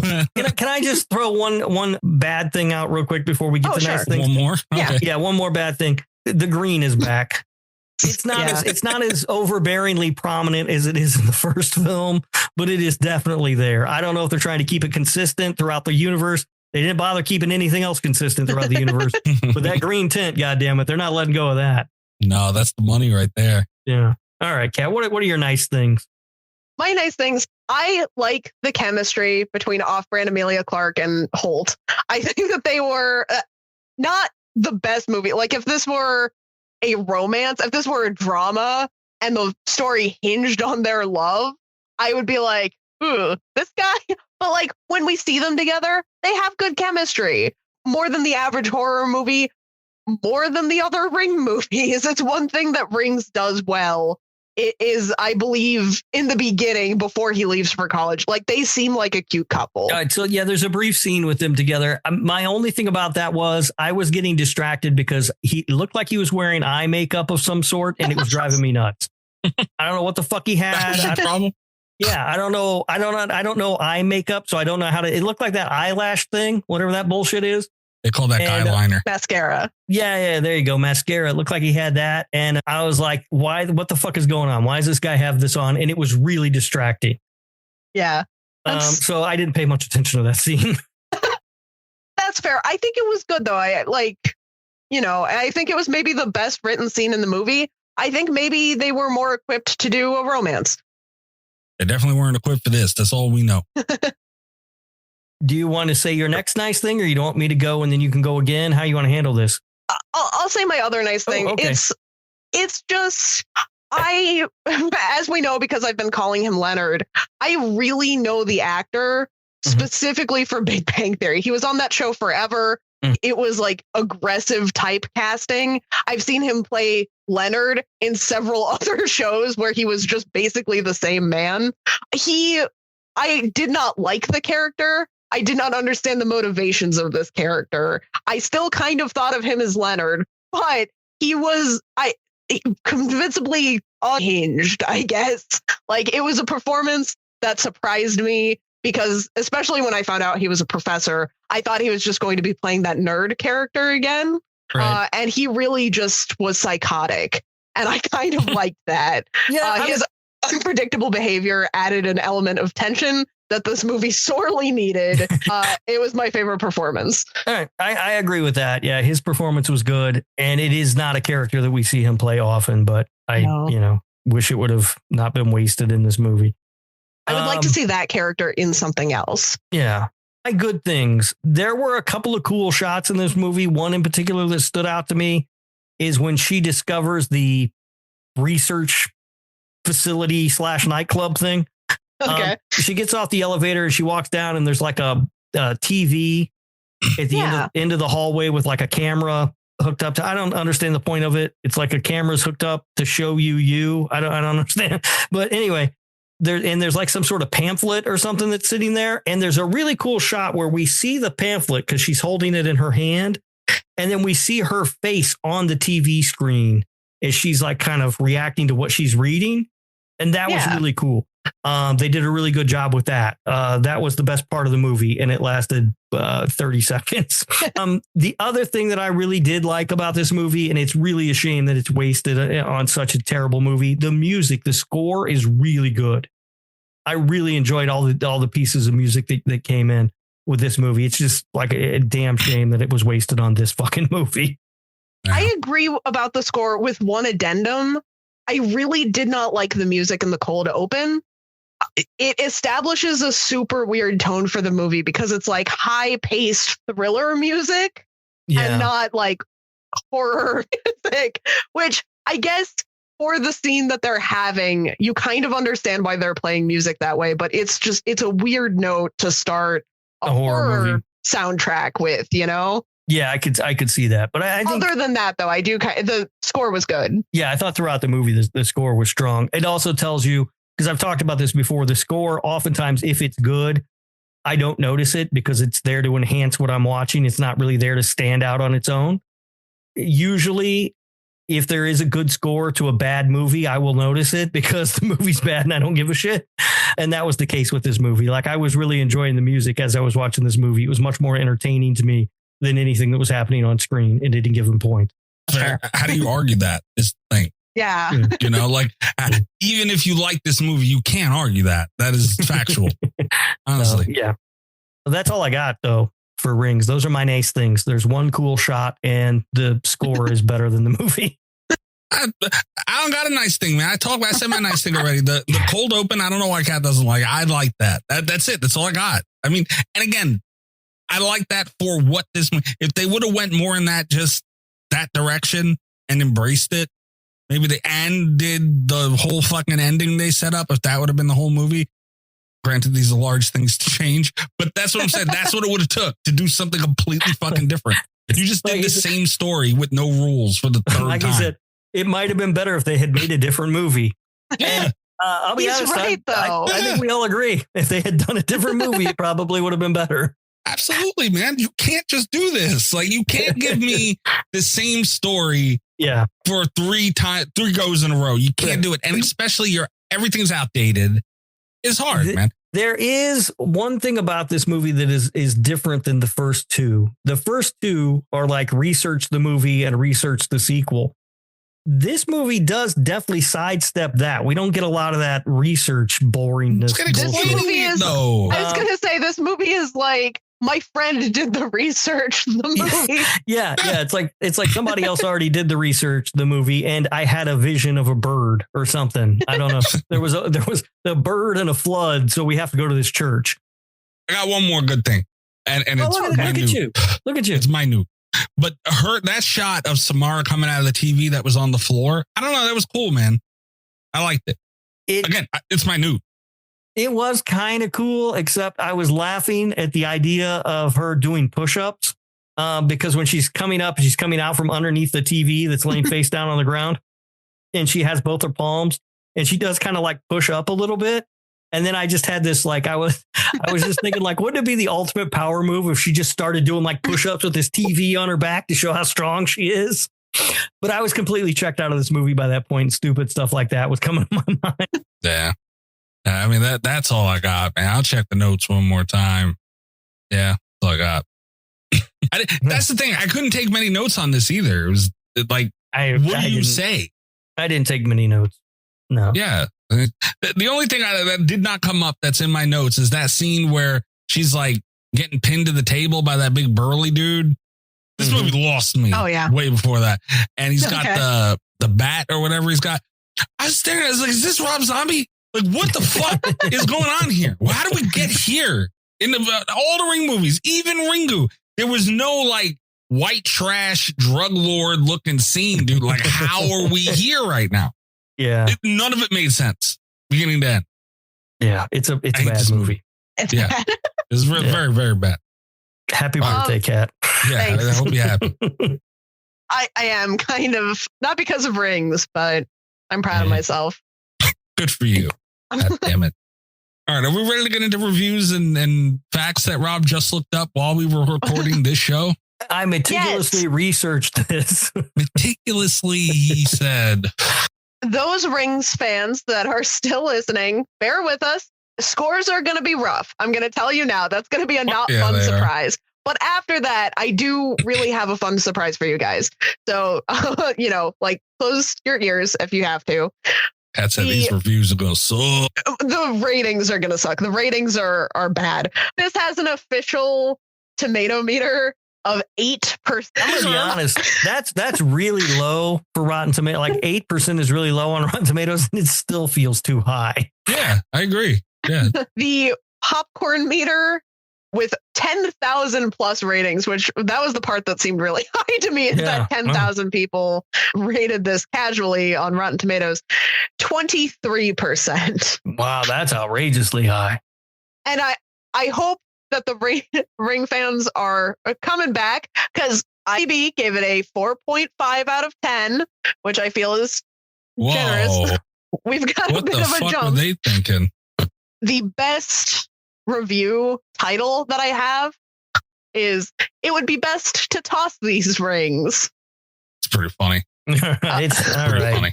All right. Yeah. Okay. So I have one negative review, and then I have, for the listeners, for the big fans of Rings, I have all 4 positive reviews of Rings. I found 4 of them that are 8 out of 10 or higher. I can't believe 4 people believe this is an 8 out of 10 or higher movie. 4 people thought this was an 8 out of 10. So, okay. But our negative review, our one out of 10, calls this a disgrace to the Rings history. Not much to say. Let's not get carried away with the Ring. This is a golden standard of what movies should be going into it. All right, calm down. Okay. A disgrace to the Rings history. Not much to say after watching The Rings. If you have seen the first 2 movies, then you should just skip this one. It's a disgrace for the series. Repied. Fuck's that even mean? What? I'm assuming that's supposed to be period, but it does not say that. It says repied. I got you. Okay. Well, now, wait a minute. The question here is now, were they trying to say period or period? Because that's a thing now. The kids are saying. Okay, well, this was left. I don't know when this was. This was left in 2017, so I don't think so. Yeah. We got to make sure of these things, man. Okay. And they were real smug about it too. They were like, period. Well, that's why I thought they were like, period. Okay, but as promised, positive reviews for the fans of Rings. We didn't have many of these for Buffy the Vampire Slayer, but we learned. This first one is called 8 out of 10. I don't get all the hate. I enjoyed these. I enjoyed this movie. The characters were good, and it held my interest. That's the whole review. None of that is true. No, it's not. No, it's all bullshit. Okay. This next one, not that bad. Rings is a funny third installment of The Ring. The story is similar, but set in the digital era. Some thrilling scenes and good cinematography. Not a masterpiece, but not a crap. An entertaining film. I do think it's a crap. And also, it is technically set in the digital age. They just don't use that in any way until the last 15 seconds of the movie or whatever. So who gives a shit? You know what I mean? Like it doesn't matter. It's the same bullshit that we always see. Okay, this next one had me a little bit giggly. 8 out of 10. Not that bad as told by many. I liked the film and would see it again, no probs. It is not that bad. No problems, Rob. No problem. No problem. It is not that bad. And then we get some examples of things that it did well. And this was where I started to lose my mind. For starters, it links to the first film, has a start, has a development, and has an end. This is a joke review, right? Like the guy's like taking the piss out of people who like this movie or something. Taking the piss? What are you, from fucking England? I don't know. Why did I say that? I've never said that in my life. Fucking English thing, you weirdo. What the fuck is wrong with you? You know what it is? I've been reading this book about the Rolling Stones, and I wonder if I'm going to start saying like English shit now. Most of horror movies nowadays are terrible, and this is not one of those at all. I'm sorry, it isn't. This film has structure, meaning, consistent, and there are parts where you get to be really scared. I'd recommend. Loved it. Also, not the biggest problem with this review, but I'd is spelled I''DE. Like the Ides of March? With an apostrophe. With an apostrophe, of course, yeah. They didn't know which one it was, so they did both. So essentially the review is, it's a movie. Yeah. And that's why I like it. They liked that. All right. I mean, I don't know how you answer that. Okay, and then we have one more. I wanted to end on this one because it's the most emphatic endorsement, I think, of Rings. It is also an 8 out of 10. There are a lot of exclamation points. This is another where it either ends in a trail off or an exclamation point.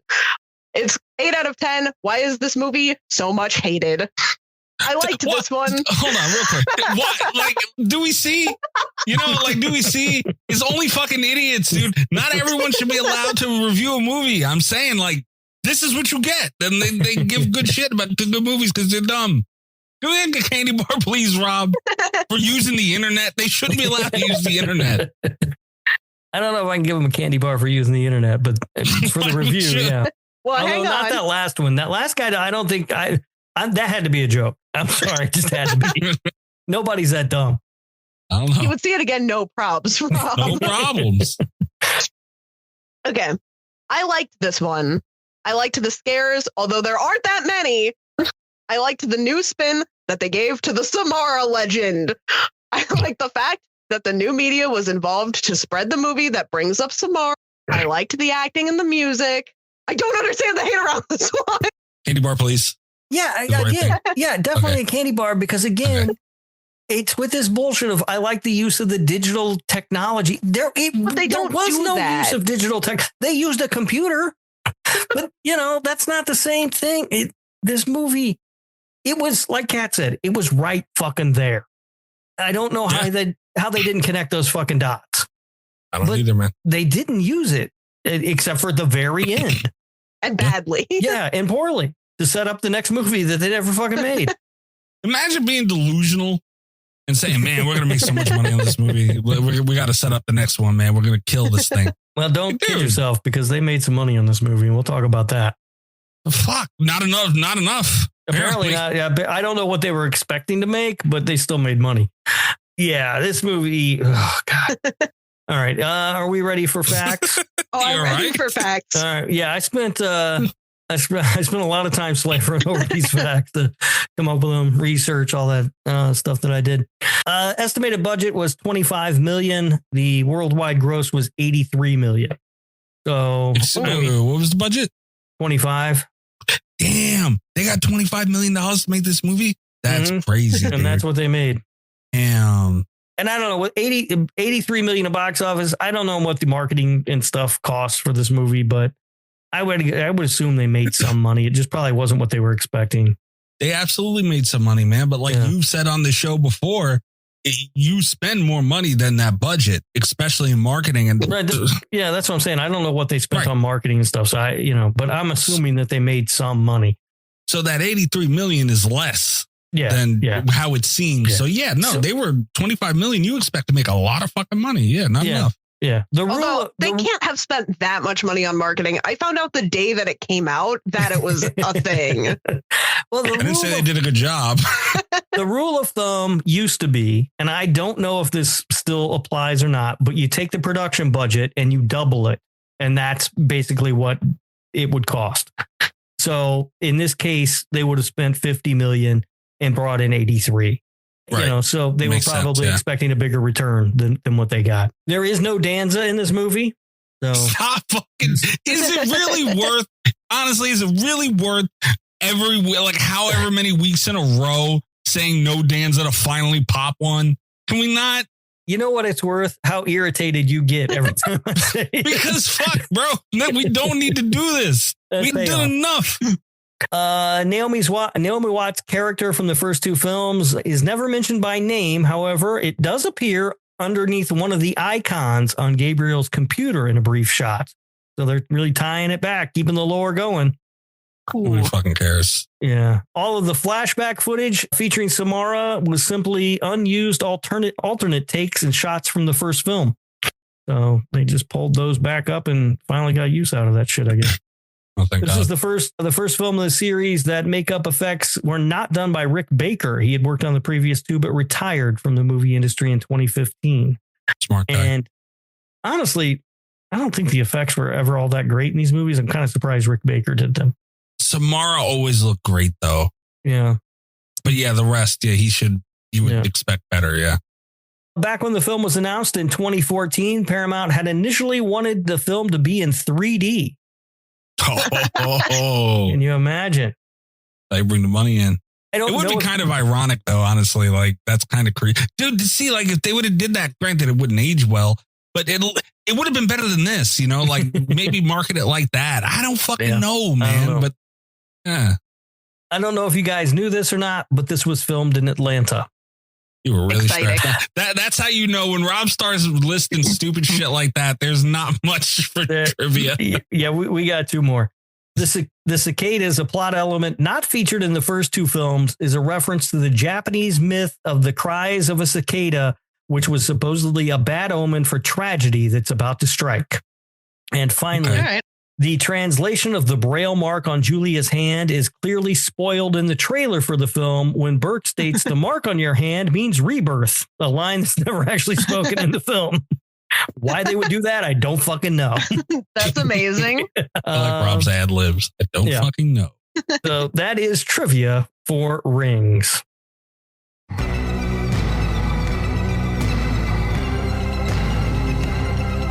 Okay. We gotta give this thing a score? Yeah. I would like to go last. I have a feeling I have the highest score for this. Your surprises by better be a over, wide Kat. margin. No more surprises, please. Kat gives it like a 7. You have something ready, Rob? Yeah. All right. This movie's awful. It's really bad. It's not, and it's awful in a not entertaining way. It's really just dull and nobody gives a shit about what's happening. It's so boring. It gets the only thing that I liked about it was the score, really, and that one shot. And both of those combined are only good enough to give it a 0.8.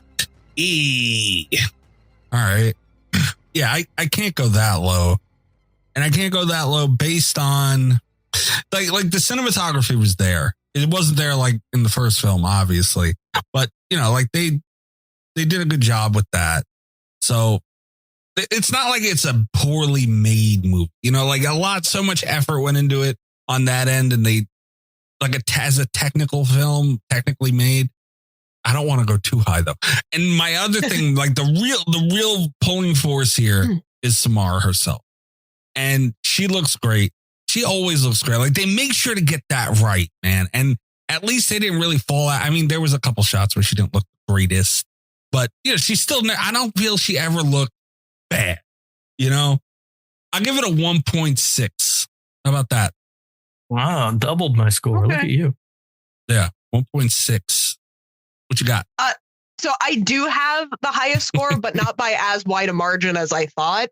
Because you went a lot higher than I expected you to go. And actually, when you were talking, I was like, oh, shit, Mikey's going to have the highest score for this. Hey, man, they had $25 million. They get somebody who knows how to use a camera. They ain't getting too many points for that. I actually was going to go lower until I checked back at previous Portnoys to kind of get a reference for like these low scored movies.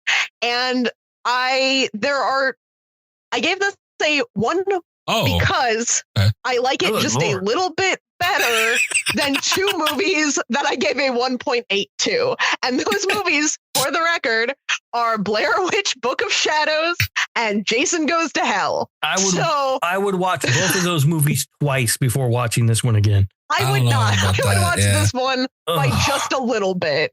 So I felt contractually obligated to give this a 1.9. When it was just 1, I was like, oh, well, we haven't done our Portnoy adjustment. I can still go. Because I was thinking like a 1.5 for this. But then when I saw that they both had a 1.8, it's like, no, I've got to go higher. I love that we're in a world where Rob hears 1.9 and goes, God damn. For this movie, the biggest failing of this movie is just how completely, utterly fucking boring it is. And I just want to throw this out there in keeping in line with like how my Portnoys are evening out. That was also my biggest complaint about Paranormal Activity 2, which got a 1.9 from me. That's ridiculous. Yeah, come on. You gave this the same score as the fucking haunted pool cleaner. Yeah. You don't have to say it like that, asshole. The scariest thing ever to be filmed. I don't know if you know this, Cat, but the pool cleaner was in the pool. And I will say, I almost bumped it up to a 2 just so it would be a little bit higher than Paranormal Activity 2. But that's ridiculous. But I do feel like Paranormal Activity 2 did more original things to the best of their ability. Rob gave that movie a 3.1. Come on, man. That's high for Rob, but I mean, that's still way higher than God, that's crazy. Paranormal Activity 2 is really good. I cannot wait. Soon we're going to do Paranormal Activity 3. Enough is enough. And also, that's the only one. Honestly, though, you guys are a little fucked. Well, it's one more movie, but we have a Paranormal Activity for Shark movie deal, Kat and I. So I love Paranormal Activity 3 is probably my favorite one of the franchise. But so that's where I'll cut off this deal. And I think I really want to watch 4 again because I don't remember it that well. And I don't remember if it was, I don't know if 3 was the last one or not. And I get into the Paranormal Activity thing. 4 is really bad. Imagine. Mikey, don't say that you want to do this too soon. You've been complaining that our rankings are tanking because we keep watching Ring movies. If we watch Paranormal Activity 3, that's going to be a little bit of return for Raiders of the Lost Shark or whatever moment I come up with. Shark Side of the Moon, maybe. Hey, man, the Paranormal Activity movies are popular, especially that third one is, widely recognized as the best one, I think. I'm just saying. 2 or 3. Either way. You said 4 is really bad, Rob? I don't believe. 4 is really bad. We got to do the Portnoy rework on Patreon soon. Anyway, guys, I have bad done it news. This week because we didn't have anything else planned. We should have done it this week. Didn't think of it. We don't choose when it comes, Rob. We talked about this. I have really bad news for my birthday episode. Rings is not Slasher Radio approved, guys. Oh, man, that is crushing. I know. It's just 6.1 points short. Oh, man. All right. Well, that's Rings. Can this be the last one for crying out loud, please? Urban Legend, also not Slasher Radio approved. You better not. When we do the Patreon rework, neck though. Don't you touch it. And I'm not going to touch mine either. That's how it's going to stay, and you got to live with it. I'm not messing with it. I'm fine. All right. Don't touch it. I offered on the show and you said no, and that was it. That was the end of it. I don't want it. I would like to vote and put it through a motion for vote that movie can never be reworked, the score for that movie. It's that right. You have to live with that forever. All right, that's fine. All right, fine. Asshole. Patreon.com/radio. Tier starting as low as $3 a month. Go support the show. Our Portnoy list with all the scorings for this movie will, I'm not going to say by this week, but it will eventually be public, probably only to patrons. So, maybe we can make I don't know. I got to figure out how to use Excel better, but get involved, man. We try and be as interactive as possible. Extra show. I can make up a spreadsheet for us if we need one. Don't touch it. You also get the show ad free too. I've seen people bitch about ads. Patreon, you get them ad free. Lowest tier gets them ad free too. So, I don't want to hear it. You TikTok, Twitter @SlasherRadio. Give us a follow on there. And I'm at Mikey's Dead. I'm forgetting something. A Patreon show next week too. So we have a Patreon show next week. We don't have a solid schedule, but we did tell Greg we would do a hot take episode soon. Okay.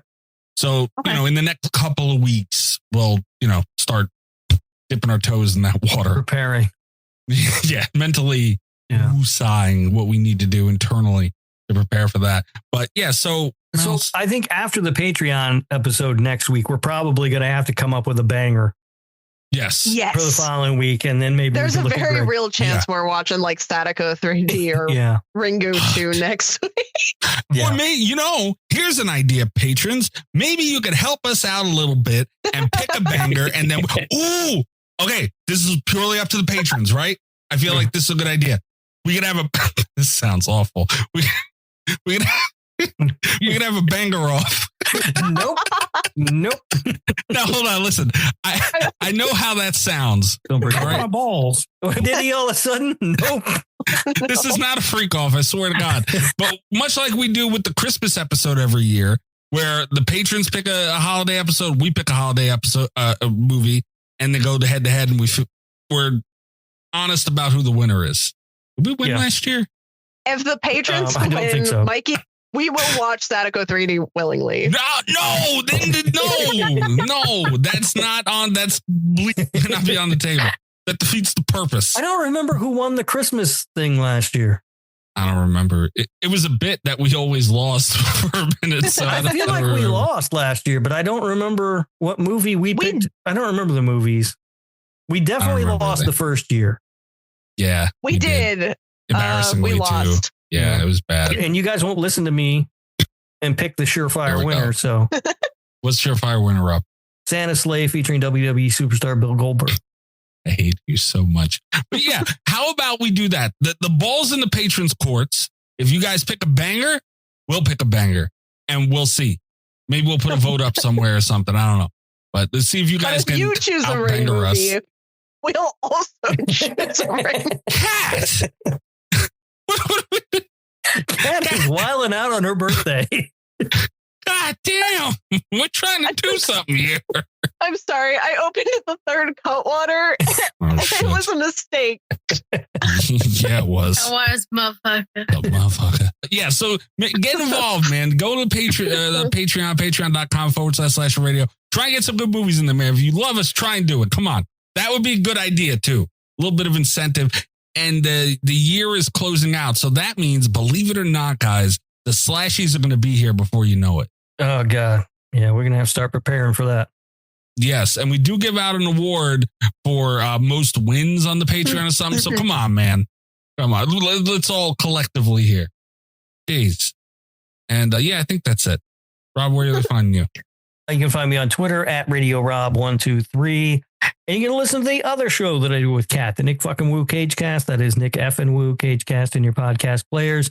And we just released our episode on Tress, and we've got one coming up on Ghost Rider, Spirit of Vengeance. Mm-hmm. Yeah, you did.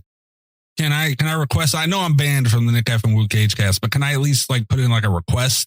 You can put in a request. All right. Can you not talk about my butthole this episode? I can't win with you. I can't. No, talk about my butthole. I talk about it. You complain. And all I said this last time was that I wasn't allowed to talk about your butthole anymore. In turn, you were talking about my butthole. I cannot win over there. I swear to God. No, the point was I wanted you to talk about a butthole, And not your my butthole. Your butthole is a butthole. But not much. Don't talk about mine. And also, makes me subconscious. Your complaint was that I acted different over there than I do here. Here I talked about your butthole, so there I talked about your butthole. Follow the logic, Mikey. Yeah. Kat, don't let him talk about my butthole again. Stop pressing charges on you guys. Can't control what he does. Jeez. Kat, where are they finding you? You can find me on Twitter at cat_velour, VOLEUR. You can check out my website, catvelour.com. Good night from Slasher Radio. Also, Kat, you just put out a new book. You're not going to mention the book? Oh, no, it's fine. All right. They'll find it. Listen, I can remember to put my book on the website, or I can remember to plug it on the show. It's a lot to ask me to remember to do both. I feel that. Stop talking about my butthole, though. Not the boss of me. Talk about some other butthole. Or, you know what? Fine. Butthole point proven. We'll do this again another time. Stop. Well, Kat, happy birthday. Yeah. Happy Jesus birthday, Christ. Kat. We're leaving her with butthole talk, dude. What kind of shit is You're the one this? who keeps bringing it up. I was done with the buttholes. Mr. Kat's boyfriend guy told us to be nice to her. You got to bring up buttholes. I'm always nice. What I do, I lift people up. I'm getting out of here. I gotta get away from him, Kat. Happy birthday. All the best with Slasher Radio Podcast.